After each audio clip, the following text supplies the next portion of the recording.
Good evening friends, कैसे हैं आप सब। आई होप आप सब बहुत अच्छे होंगे। तो जी अभी हो रहा है शाम का टाइम, यानी कि चाय पीने के बाद का टाइम।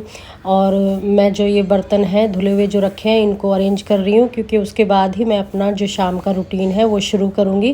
क्योंकि जब तक बर्तनों को ना रखूँ, जब तक किचन में इतना स्पेस नहीं है, बर्तन रख दूँगी तो थोड़ा सा स्पेस हो जाएगा और उसके बाद खाना वाना बनाने में और कोई चीज़ वीज़ रखने में बहुत ही आसानी होगी। तो इसीलिए मैंने पहले इसी काम से शुरू कर दिया। पहले बर्तनों को अरेंज करूँगी और उसके बाद मैं अपने बाकी के काम शुरू कर दूँगी। और बर्तनों को रखने के बाद चाय पानी के जो बर्तन थे वो वॉश कर दिए। और उसके बाद आ गया है मेरा दूध, तो मैंने दूध को भी उबलने के लिए रख दिया था। और एक गैस पे रखा था मम्मी का पानी उबलने के लिए। मैंने आपको बताया ही है, मम्मी को उबला हुआ पानी देती हूँ क्योंकि उन्हें पेट की बहुत ज़्यादा प्रॉब्लम है। और एक गैस पे मैंने रखा है दलिया, घाट का दलिया बना रही हूँ मैं आज। तो जी हमारे हरियाणा में खाया जाता है गर्मियों में, तो सुबह और शाम में ये खाया जाता है। कोई दूध से भी लेता है, कोई सुबह दही या लस्सी में इसे घोल के पीते हैं। तो कई दिनों से कह रहे थे तो मैंने कहा आज बना ही देती हूँ। तो यहाँ पे मैंने घाट के दलिए के लिए पानी उबलने के लिए रख दिया है और उसमें नमक डाल दिया। और उसके बाद डाल दिया था उसमें घाट धो के।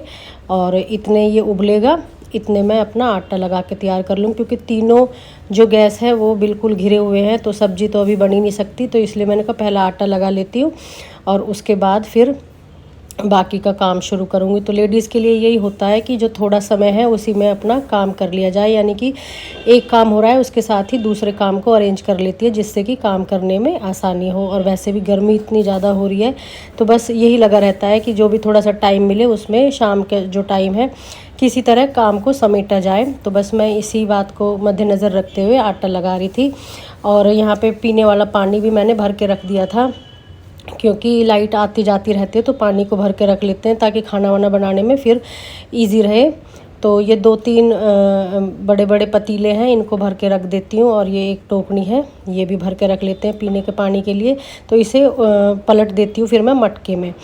और अब मैंने आटा लगा के फिर जो परात थी साथ के साथ उसको धो दिया है और उसमें पानी भर दिया है, ताकि जब दूध उबल जाएगा तो फिर मैं उसी में रख देती हूँ दूध को। तो दूध भी ठंडा होता रहता है, तो खाना वाना बनाने के बाद दूध नॉर्मल हो जाता है, तो फिर दूध जमाने में कोई दिक्कत नहीं होती। क्योंकि गर्म दूध में अगर जावन लगाएंगे तो बिल्कुल खट्टी दही जमेगी। और बच्चे भी ठंडा दूध पीते हैं तो फिर जल्दी से वो ठंडा भी हो जाता है।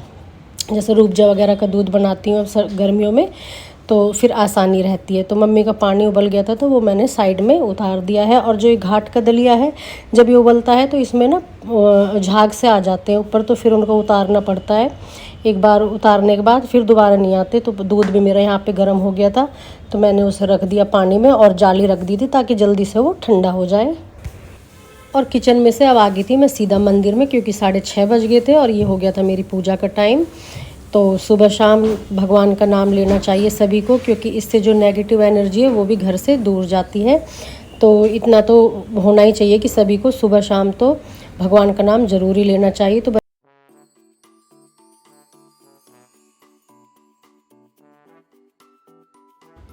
और पूजा करने के बाद मैं आ गई थी किचन में। तो यहाँ पे जो मेरी घाट थी जो मैं रख के गई थी, तो स्लो गैस पे मैंने रख दिया था उसे। तो इतने पूजा करके आई, वो भी पक चुकी थी। और अब मुझे लगाना है उसमें आलन। तो जैसे हम साग में आलन लगाते हैं उसी तरह से इस दलिये में लगाया जाता है। तो मोस्टली तो जो जौ का आटा होता है उससे लगाया जाता है ये, तो वो मेरा ख़त्म हो रहा था।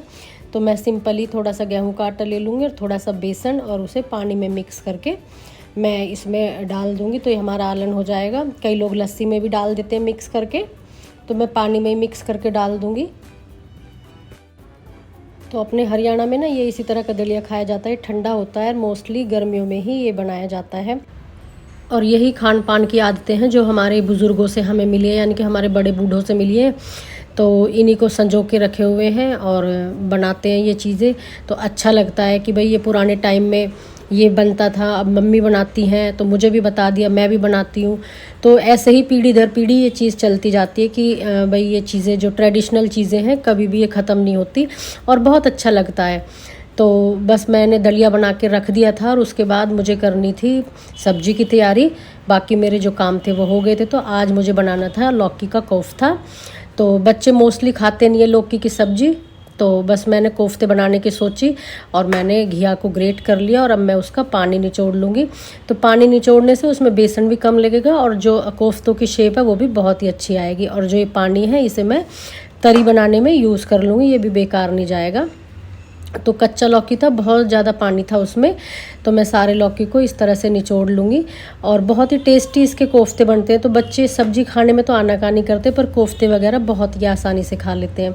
तो पानी निचोड़ने के बाद मैंने हरा धनिया डाल दिया है, थोड़ी सी हल्दी और मिर्च डाल दी है, धनिया पाउडर डाल दिया है, थोड़ा सा जीरा पाउडर डाल दिया है और थोड़ा सा डाल दूँगी मैं अमचूर। तो अमचूर डाल सकते हैं आप, या फिर डाल सकते हैं चाट मसाला। और बस उसके बाद मैं इसमें बेसन डाल दूंगी और फिर इसे अच्छी तरह से मिक्स कर लूँगी। तो बेसन हमें कम ही डालना है और यहाँ पे आधी सी मैं हरी मिर्च भी काट दूँगी इसमें और अच्छी तरह से इसे मिक्स कर लेंगे। अगर आपको लगे तो बेसन आप और ऐड कर सकते हैं। तो अब इसके बाद मैं इसमें कर दूंगी नमक ऐड, क्योंकि पहले नमक ऐड करेंगे तो वो पानी छोड़ जाएगा और बेसन बहुत ही ज़्यादा मात्रा में लगेगा। तो बस मैंने साथ के साथ थोड़ा सा बेसन और मिलाया है और अब मैं इसके फटाफट से बना लूँगी कोफ्ते। तो रुद्रांश बिल्कुल रेडी खड़ा था कि मम्मा कोफ्ते बनाए और मुझे दे। तो होता ही ना बच्चों को कि कुछ बन रहा है घर में तो उन्हें खाने का बहुत ज़्यादा चाव रहता है। तो मैं इस तरह से कोफ्ते बना के रख लूँगी और साथ में ही मैंने जो तेल था वो भी गर्म होने के लिए रख दिया था, ताकि मैं ये साथ के साथ बना लूँ और फिर उन्हें फ्राई कर लूँ। तो बहुत ही मज़ेदार बनती है ये सब्ज़ी कोफ्ते की फ्रेंड्स, आप बना के देखिए। वैसे बनाते तो होंगे आप सभी, पर इस तरह से बहुत बढ़िया बनती है। और अब मैंने सारे जो कोफ्ते हैं उन्हें फ्राई कर लूँगी मैं बारी बारी से।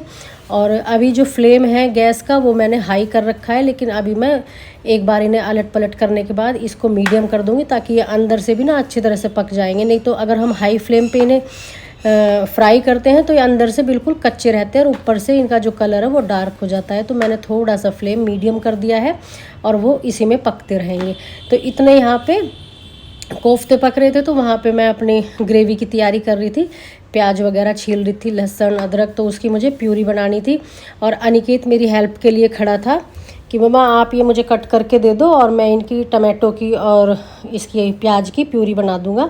तो देखो जी, बच्चे जब बड़े हो जाते हैं तो थोड़ी बहुत हेल्प कराते हैं पेरेंट्स की, और बच्चों से हेल्प करानी भी चाहिए, बच्चों को हेल्प करानी भी चाहिए पेरेंट्स की, क्योंकि सभी को थोड़ा बहुत खाना बनाना या मतलब घर का थोड़ा बहुत काम तो आना चाहिए, चाहे वो लड़का है या लड़की, क्योंकि कुछ पता नहीं है कब टाइम पे इनकी ज़रूरत पड़ जाए।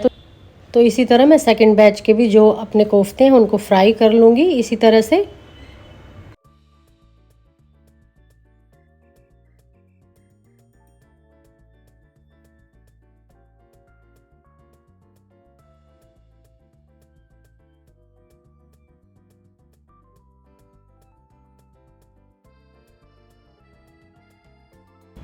और अब मैं बना लूँगी ग्रेवी कोफ्तों के लिए। तो मैंने सरसों के तेल को अच्छी तरह से गर्म कर लिया था, उसमें डाल दिया था मैंने जीरा और तेज पत्ता, और फिर डाल दी थी प्याज की प्यूरी, जिसमें मैंने अदरक और लहसुन भी डाल दिए थे। और खड़े मसाले अनिकेत ने इसी में पीस दिए थे, कह रहा मम्मा वो मुंह में आते हैं तो उनको पीस देता हूँ मैं।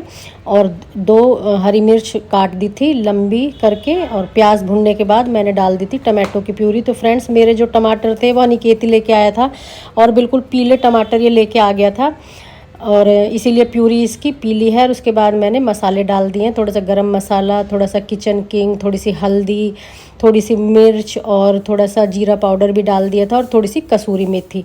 तो अब इसे पकाने के बाद ग्रेवी को मैंने डाल दी थी बिल्कुल थोड़ी सी मलाई, जिससे बहुत ही अच्छा टेस्टी फ्लेवर आता है। और थोड़ी देर पकाने के बाद जो हमने इसको निचोड़ा था लौकी को, उसकी जो पानी था उसे भी डाल देंगे। और थोड़ा सा पानी मैंने और ऐड कर दिया था ग्रेवी में, ताकि जब हम कोफ्ते इनमें डालें तो कोफ्ते जो हैं वो तरी को पी लेते हैं, तरी कम ना पड़े। और अब डाल दिए थे मैंने कोफ्ते, और कोफ्ते के बाद मैं डाल दूँगी इसमें बारीक कटा हुआ हरा धनिया। और फ्रेंड्स, मैंने नमक भी ऐड कर दिया था, मैं दिखाना भूल गई आपको। और उसके बाद मैंने दूसरे गैस पे रख दिया था कोफ्ते सिम गैस पे, ताकि अच्छी तरह से अंदर तक जो ग्रेवी का वो है कोफ्तों में चला जाए। और दूसरी गैस पे मैं बनाने लगी थी रोटियां, क्योंकि मम्मी को भूख लग रही थी और बच्चों को भी भूख लग रही थी। तो बस मैं कुछ रोटियां बना के रख लूँगी, इतने सब्जी तैयार हो जाएगी, फिर साथ के साथ सभी को डाल के दे देंगे। तो फ्रेंड्स, ये था आज का व्लॉग। आपको कैसा लगा प्लीज़ ज़रूर बताएं, लाइक शेयर ज़रूर करें।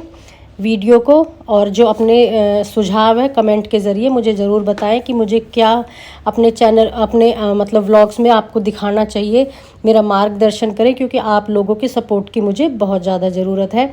तो कई रोटियां बनाने के बाद मैंने फिर अनिकेत को आवाज़ लगाई, क्योंकि सब्ज़ी बन चुकी थी और अनिकेत कह रहा था मम्मा आप डाल के दे दो, मैं फटाफट से सभी को पकड़ा दूंगा, माँ जी को, या फिर रुद्रांश भी बैठा था और इसके डैडी भी आ गए थे। तो सब्ज़ी बिल्कुल बन के तैयार हो गई थी, तो बस रोटियां भी बन गई थी और मैं डाल के अनिकेत को दे दूँगी और अनिकेत सबको दे देगा।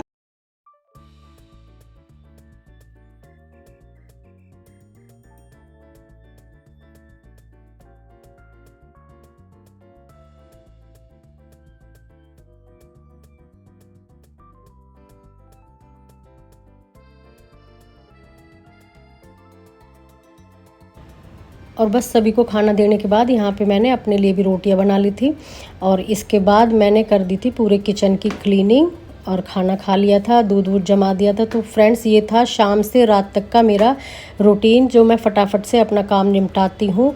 और आज के जो व्लॉग है उसका मैं करती हूँ यहीं पे एंड। तो आपको आज का व्लॉग कैसा लगा ज़रूर बताएं, वीडियो को ज़्यादा से ज़्यादा लाइक शेयर कर दें।